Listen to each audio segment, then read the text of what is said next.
She battled severe headaches for almost a year. Then doctors took a brain scan and saw 8 eggs. Yadira Rostro is a mother from Garland, Texas. She was a busy mom who always had something to do. In 2015, the 31-year-old mother started having headaches. Now, at first, she thought that she was having migraines. There were times the pain was so bad it was affecting her eyesight. She didn't know what was wrong with her, but she had a feeling it was serious.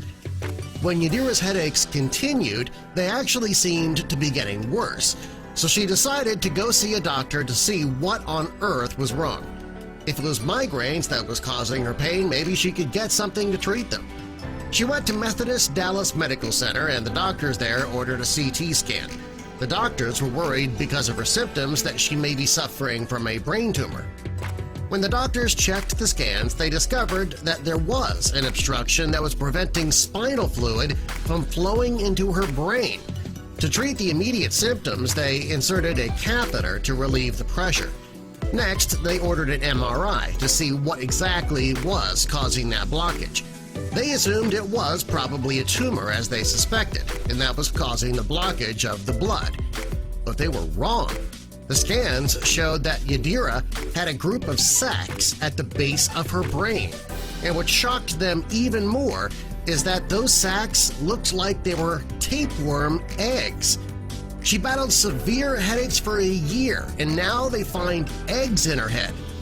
Yadira's doctors had to consult with an infectious disease specialist to come up with a plan to remove the larva.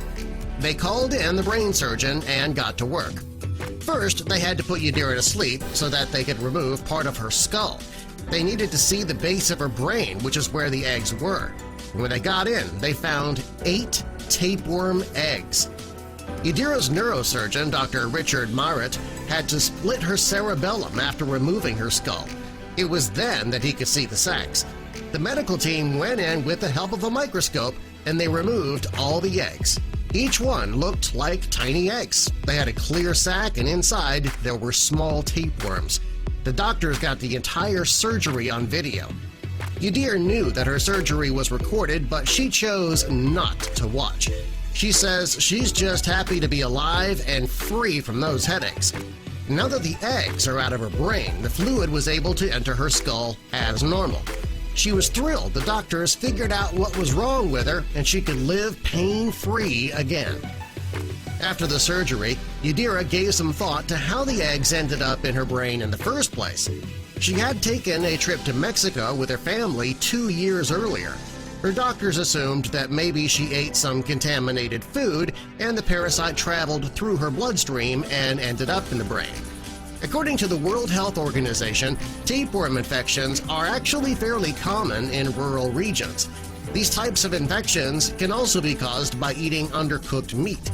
If food or water comes into contact with an infected animal or person, it can also cause this type of infection. This is why it's so important to watch what you eat and drink, especially when traveling abroad. Most people think the idea of tapeworms in the brain is something out of a science fiction movie. It's actually more common than they think, and a lot more scary. Each year, around 1,000 Americans end up in the hospital with the same type of infection that Yadira was suffering from. Unfortunately, not everybody is as lucky as Yadira was. Many people who have worms or eggs in their brain, they don't find out before it's too late. All over the world, hundreds of people die from this kind of affliction. Fortunately, Yadira is not one of those people. She got the treatment she needed in time to save her life. According to the United States Center for Disease Control, the treatment for this type of infection is a tremendous economic burden because the average cost to remove tapeworms and their eggs is $37,600. Fortunately, Yadira is on her way to a full recovery. She's thankful the doctors took her symptoms seriously when they got to the bottom of her illness. She's also thankful to God that He kept her safe. Next time you start getting a headache and it doesn't go away, you might want to see a doctor.